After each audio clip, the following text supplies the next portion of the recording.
Good evening students.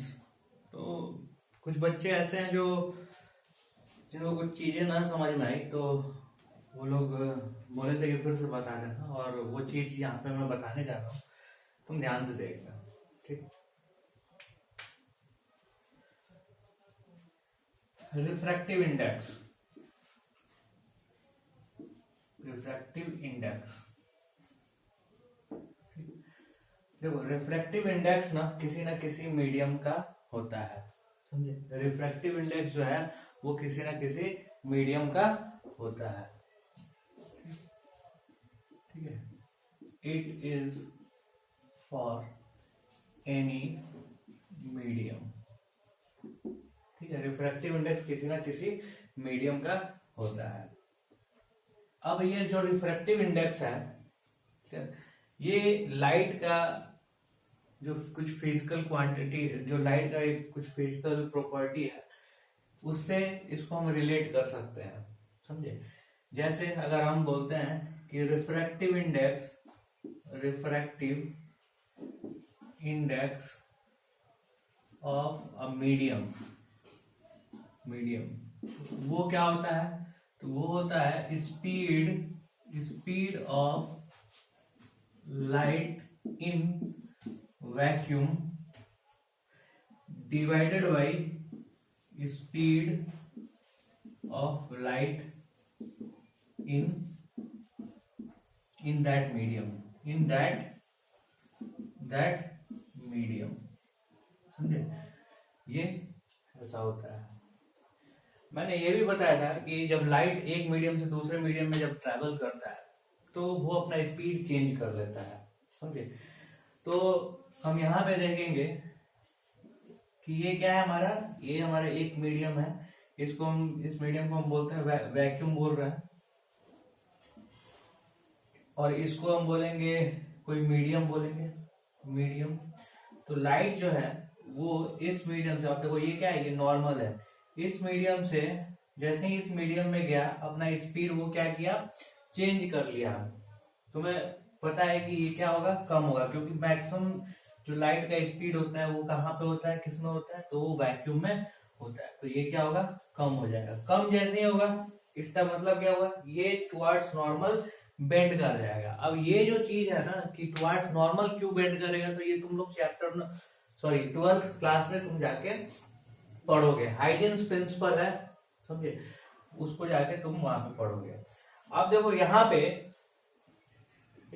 ये चीज बताने के पहले, speed of light in vacuum divided by speed of light in that medium, ये चीज बताने के पहले स्नेल्स नाम के एक साइंटिस्ट थे, उन्होंने एक रिलेशन ढूंढा था रिफ्रैक्शन के लिए, ठीक है। जब लाइट एक मीडियम से दूसरे मीडियम में जा रहा है ना, तो उसके लिए उन्होंने एक रिलेशन ढूंढा था।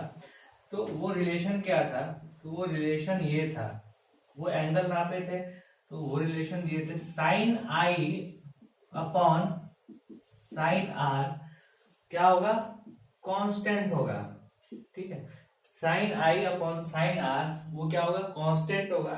तो उन्होंने अलग अलग लाइट को भी लगा के देखा, ठीक है। तो अलग अलग लाइट को लगा के देख रहे थे तो क्या हो रहा था, सेम आई रख रहे थे तो आर का वैल्यू चेंज हो जा रहा था, यानी कि ये कांस्टेंट दूसरा आ जा रहा था। तो अलग अलग मीडियम को भी यूज करके देखे, तो उन्होंने दिया कि sine I upon sine R equal to constant कब, when given pair of media when given pair of media and given color of light, given color of light are same, समझे, आर सेम।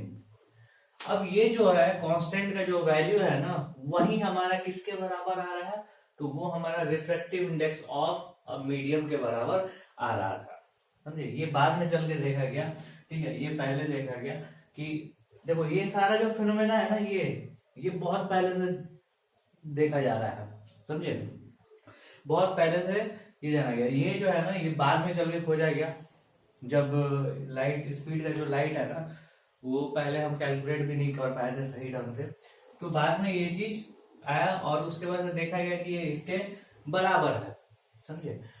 अब इसी को हम क्या बोलते हैं, refractive index. ठीक है, इसी को हम क्या बोलते हैं, ये कांस्टेंट है, ये किसके बराबर है, रिफ्रैक्टिव इंडेक्स ऑफ मीडियम के बराबर है। तो इसको हम क्या बोलते हैं, refractive index of medium with respect to vacuum, या फिर रिफ्रैक्टिव इंडेक्स ऑफ मीडियम हम बोल सकते हैं। अब देखो एब्सोल्यूट रिफ्रैक्टिव इंडेक्स क्या होता है, अगर हम किसी का रिफ्रैक्टिव इंडेक्स वैक्यूम के रिस्पेक्ट में अगर हम निकालते हैं, समझे, तो वो क्या होता है, वो होता है एब्सोल्यूट रिफ्रैक्टिव इंडेक्स। जैसे ये है हमारा, ठीक है, NMV इक्वल टू क्या हो जाएगा, NM हो जाएगा, यानी कि refractive index of that medium with respect to vacuum is equal to क्या हो जाएगा, एब्सोल्यूट रिफ्रैक्टिव इंडेक्स, उसके बराबर हो जाएगा। लेकिन अगर हम इसी को कहते हैं refractive index of medium with respect to water, तो ये इसको हम एब्सोल्यूट रिफ्रैक्टिव इंडेक्स नहीं कहेंगे। समझ में आया, इसको हम एब्सोल्यूट रिफ्रैक्टिव इंडेक्स नहीं कहेंगे। क्लियर, तो ये क्या है, absolute refractive index of medium, या फिर इसको हम रिफ्रैक्टिव इंडेक्स ऑफ मीडियम भी बोलेंगे, रिफ्रैक्टिव इंडेक्स ऑफ मीडियम, समझे, इसको हम ये भी बोलेंगे, समझे कि नहीं। तो उम्मीद है कि ये सारा चीज क्लियर हो गया होगा। अब देखो पिछला जो क्लास था वो फास्ट बिल्कुल भी नहीं था, समझे, जब तुम लोग गड़बड़ क्या कर रहे होगे ना, कि इस टॉपिक, ये जो टॉपिक है ना, वो ढंग से किताब में पढ़े नहीं होगे, समझे, या फिर जो मैंने वीडियो तुम लोगों को जो भी दिया था, तो इसको बार बार रिपीट करके तुम लोगों को देखना चाहिए, एक बार देखने में नहीं होगा, समझे। इसी वजह से मैं सारा वीडियो जो है ना, वो तुम लोगों को अवेलेबल कराता हूँ कम से कम 12 से 14 घंटे के लिए, कि एटलीस्ट रात में एक बार देख लो। अभी अभी कभी कभी क्या है कि हमारे पास भी प्रॉब्लम हो जाती है, प्रॉब्लम इस चीज की होती है कि अपलोड होने में टाइम लग जाता है, ठीक, कभी कभी इंटरनेट का इश्यू रहता है, तो अपलोड होने में टाइम लगता है, फिर भी हम लोग 12 से 14 घंटे तक इस वीडियो को रखते हैं, ऊपर ही रखते हैं, ठीक है। तो तुमको जितना टाइम मिल रहा है उसमें कम से कम 2 बार रिपीट कर लो, और ज्यादा देर का वीडियो होता ही नहीं है, 20 से 25 मिनट का वीडियो होता है, तो 20 से 25 मिनट का वीडियो तुम ऐसे ही तुम देख सकते हो, ठीक है। ऐसा नहीं है कि तुम्हारा वीडियो जो है 1 घंटे का है, 1.5 घंटे का है, 2 घंटे का है, स्पेशल टाइम तुम्हें निकालना पड़ेगा। अरे ऐसे खोल लो और देखते रहो, ठीक है। लेकिन हाँ, पहली बार जब पढ़ो तो एकदम ढंग से पढ़ो, क्योंकि पहली बार जब पढ़ोगे तो उस वक्त ढंग से नहीं पढ़ोगे तो दूसरी बार में तुम्हें मजा नहीं आएगा, दूसरी बार तुम्हें ध्यान देना पड़ेगा। तो बार बार इस चीज को देखा करो। तो जब मैं रिवीजन के समय में ये सारा वीडियो तुमको डालूंगा ना एक साथ, जैसे इसके पहले भी मैंने डाला था, रिफ्लेक्शन का पूरा डाला था, तो ये रिफ्लेक्शन का भी डालूंगा अगर, तो तुम्हें पता चलेगा। उस वीडियो को बार फिर से देखना तुम, और फिर पता चलेगा कि वो फास्ट था या फिर क्या था। देखो उसमें क्या था ना, सिर्फ कैलकुलेशन था, ठीक, कि डेंसर कि लाइटर मीडियम से, यानी कि रेयरर मीडियम से अगर हम डेंसर मीडियम, ऑप्टिकली रेयरर की हम बात कर रहे हैं, ऑप्टिकली रेयरर मीडियम से अगर हम डेंसर मीडियम की तरफ जाते हैं, समझे, तो हमारा जो लाइट है वो नॉर्मल की तरफ बेंड करेगा, ठीक है। तो यही कैलकुलेशन था उसमें, उस वीडियो में, समझे। अब ये जो भी था तुम्हारा कि एब्सोल्यूट रिफ्रैक्टिव इंडेक्स होता क्या है, ये तुम्हें समझ में आ गया होगा, समझे। अब इसके बराबर हम क्या लिखते हैं,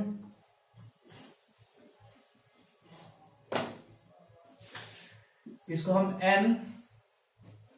m अपॉन NV तो लिख सकते हैं ना, और NM अपॉन NV को हम क्या लिखेंगे, तो स्पीड ऑफ लाइट, ठीक है, speed of light in vacuum divided by speed of light in that medium, समझे, ये हम लिखेंगे। तो ये रिलेशन हमारा इंपॉर्टेंट है और इसे तुम्हें याद रखना है, NM, ये अगर वैक्यूम के रेस्पेक्ट में है तो, समझे। अगर वही कोई यहाँ पे मीडियम हो जाता ना, तो हम लिख के दिखाते हैं तुम्हें। जैसे मान लो कि कोई मीडियम है, n मीडियम है, तो उस केस में हम लिख के दिखाते हैं।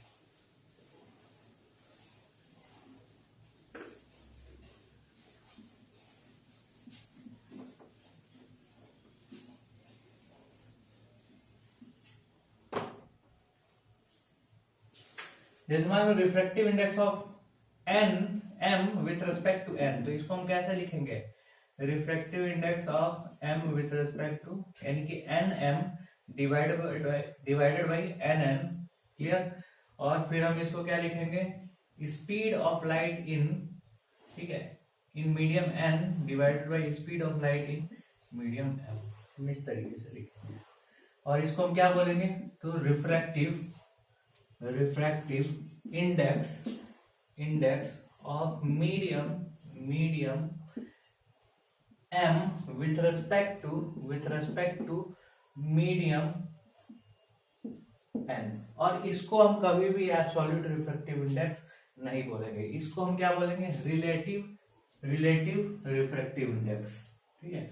इसको किसके रिलेशन में हम देख रहे हैं, तो एन के रिलेशन में हम देख रहे हैं। तो ये हमारा क्या है, ये जो है हमारा refractive index of medium M with respect to medium N है, और इसको अब क्या बोलते हैं, relative refractive index, relative refractive index, ठीक है, रिलेटिव रिफ्रैक्टिव इंडेक्स। समझ में आ गया। अब हम शुरुआत करेंगे जो हम पढ़ रहे थे, वो लेंस हम पढ़ रहे थे, समझे कि लेंस होता क्या है, क्लियर। तो लेंस तुम लोग देखे भी होंगे, ठीक है, बाबा के, पिताजी के, बाबा पापा मम्मी ये लोग जो अगर चश्मा पहनते हैं तो उसमें भी ये लगा हुआ रहता है, समझे।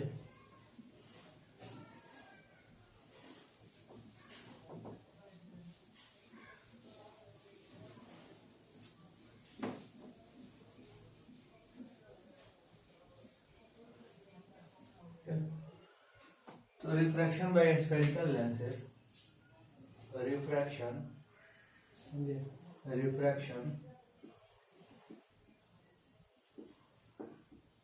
Bye spherical lenses. तो सबसे पहले लेंसेज होते क्या है, तो हम ये देखेंगे, समझे कि लेंस आखिर होता क्या है, ठीक। तो जैसे इसके पहले तुम ये भी देखे थे, रिफ्रैक्शन बाय ग्लास स्लैब था, समझे। तो ग्लास स्लैब में क्या था कि जो दो सरफेस था, जहां पे जिस सरफेस पे रिफ्रैक्शन हो रहा है, जिस सरफेस के थ्रू जो लाइट है वो किसी मीडियम के अंदर में एंटर कर रहा है, वो दोनों सरफेस क्या था हमारा, दोनों सरफेस पैरेलल था। लेकिन यहाँ पे जो दोनों सरफेस है होगा ना, वो कैसा होगा, वो स्फेरिकल होगा, समझे, स्फेरिकल। अब देखो ये हमारा क्या है, कर्व है, समझे, ये क्या है, कर्व है। तो हम अगर ये 2D में देख रहे हैं, ठीक है, 2 डायमेंशन में अगर हम देख रहे हैं इसको, तो हम इसको कहेंगे कि ये क्या है, एक कर्व है, समझे। अब ये अगर किसी सर्कल का पार्ट होगा तो हम इसको क्या कहेंगे, ये एक आर्क है, समझे, ये क्या है, एक आर्क है, क्लियर। हम एक सर्कल का पार्ट ले रहे हैं, ठीक है, तो ये क्या हो जाएगा, आर्क है। लेकिन ये भी क्या है, ये कर्व है, ठीक। अब कर्व में ये कैसा कर्व है, तो सर्कुलर कर्व है, समझे, इसको हम क्या बोलेंगे, सर्कुलर कर्व है। अब देखो स्फेरिकल सरफेस, ठीक है, सर्कुलर कर्व और स्फेरिकल सरफेस, ये जो दोनों वर्ड है ना, सर्कुलर कर्व और स्फेरिकल सरफेस, ठीक है, ये दोनों में अंतर ये है कि ये हम 2D में देखते हैं और ये हम 3D में देखते हैं। 3D का मतलब 3 डायमेंशन स्पेस, क्लियर, 3 डायमेंशन और स्पेस हम इसको बोलते हैं। ये जो है सर्कुलर कर्व क्या है, ये 2 डायमेंशन की हम बात करते हैं।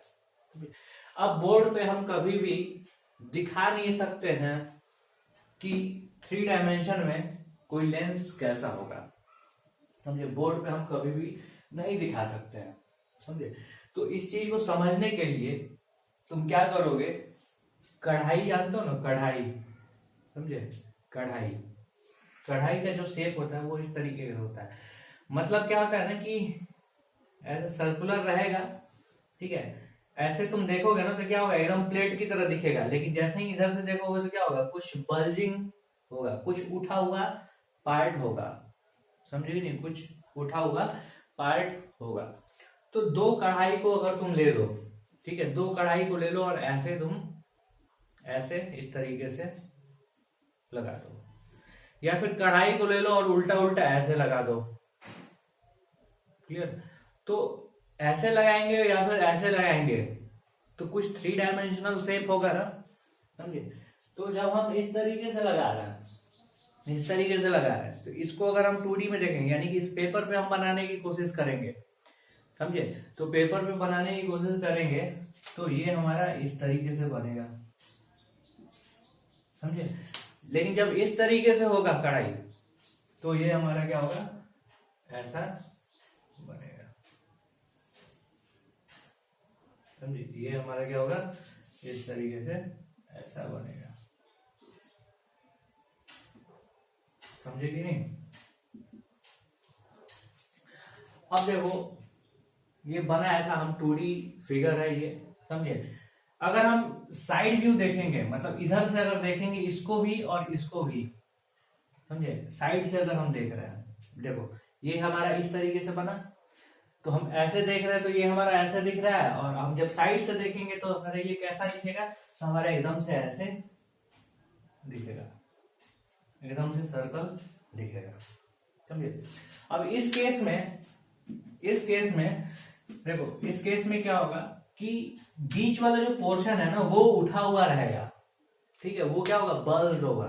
ये क्या होगा, बीच वाला पोर्शन जो है उठा हुआ रहेगा, और साइड वाला जो पोर्शन है ना ये पतला रहेगा, देख रहे हो, साइड वाला जो पोर्शन है वो क्या होगा, पतला रहेगा, क्लियर। ये वाला पोर्शन क्या होगा, उठा हुआ रहेगा। लेकिन इस केस में देखो, इस केस में अगर हम साइड से देखेंगे तो भी हमारा कैसा दिखेगा, ऐसा ही दिखेगा, लेकिन उस समय क्या होगा, ये जो पोर्शन है ना, ये पोर्शन जो है ये मोटा रहेगा, समझे, और बीच वाला जो पोर्शन है ना वो पतला रहेगा, समझे। बीच वाला जो पोर्शन है वो कैसा रहेगा, वो पतला रहेगा। अब देखो मोटा और पतला ना, जैसे मान लो कि इस केस में क्या हम बोले थे कि बीच वाला उठा हुआ रहेगा और साइड वाला पतला रहेगा, तो यहां से यहां तक जब हम जाएंगे ना तो ग्रेजुअल डिक्रीज होगा, ठीक है, थिकनेस में। यहाँ पे सबसे मोटा, फिर धीरे धीरे धीरे धीरे धीरे क्या होगा, थिकनेस कम होता जाएगा, देख रहे हो, यहाँ पे क्या है, सबसे मोटा है और धीरे धीरे क्या हो रहा है, थिकनेस कम हो रहा है। सेम उसी तरीके से इसमें अगर हम देखेंगे तो यहाँ पे क्या होगा, बीच में जो है वो थिकनेस सबसे कम रहेगा और धीरे धीरे क्या होगा, थिकनेस इसका बढ़ता जाएगा, थिकनेस क्या होगा, बढ़ता जाएगा।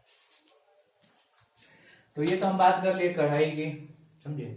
लेकिन अगर इसी शेप में, ठीक, इसी शेप में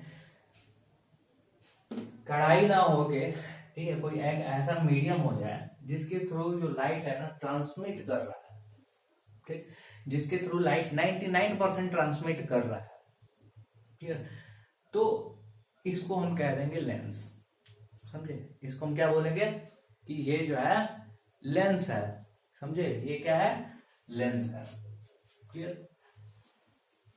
सेम उसी तरीके से इसमें भी क्या होगा, जैसे मान लो ये पूरा मटेरियल जो है बना हुआ है, ठीक है, ये किसी ऐसे मटेरियल का है जिसका रिफ्रैक्टिव इंडेक्स कुछ है, समझे, यानी कि इसके अंदर में जो लाइट है वो ट्रेवल करेगा, इसके अंदर में लाइट जो है पास करेगा, ट्रांसमिट करेगा, क्लियर। तो इसको हम क्या बोलेंगे, इसको हम बोलेंगे लेंस बोलेंगे, समझे।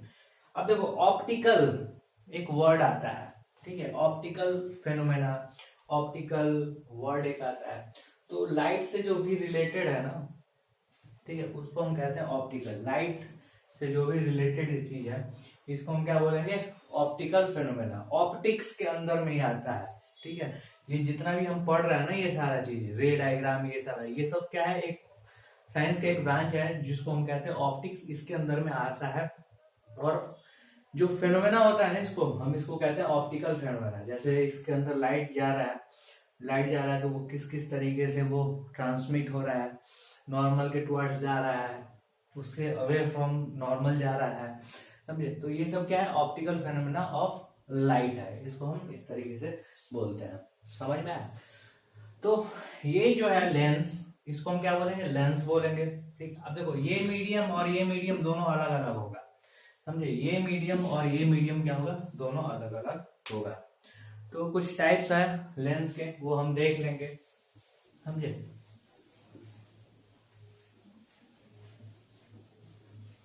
तो लेंस को कैसे पहचानोगे तुम, पता चल जाएगा जब हम नाम बताएंगे तब।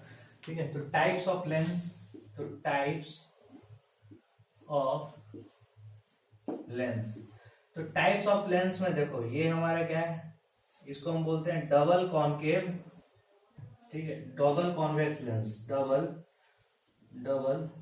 Convex lens. इसको हम क्या बोलते हैं, double concave lens, double concave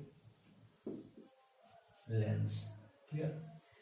इसको हम क्या बोलेंगे, प्लेनो कॉन्वेक्स लेंस, प्लेनो, देखो एक प्लेन है ना, प्लेनो कॉन्वेक्स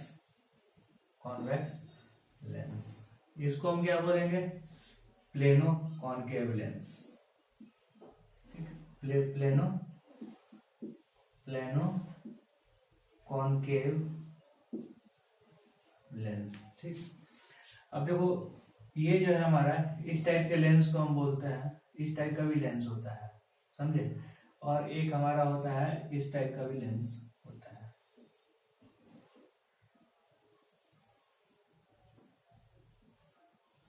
ठीक, इसको हम बोलते हैं कन्वर्जिंग मिनिस्कस और इसको हम बोलते हैं डाइवर्जिंग मिनिस्कस। तो ये अलग अलग टाइप का है, तो इस टाइप के बारे में तुमको बिल्कुल भी नहीं जानना है, ठीक है, ये तुमको 12th में भी इस टाइप के बारे में नहीं पढ़ना है, समझ गए। तो अभी इन सब के बारे में जानो, इसको हम सिंपली कॉन्वेक्स लेंस भी कहते हैं, इसको कॉनकेव लेंस भी कहते हैं, ठीक है। तो बाकी जो है आगे हम अगले वीडियो में देखेंगे। Thank you.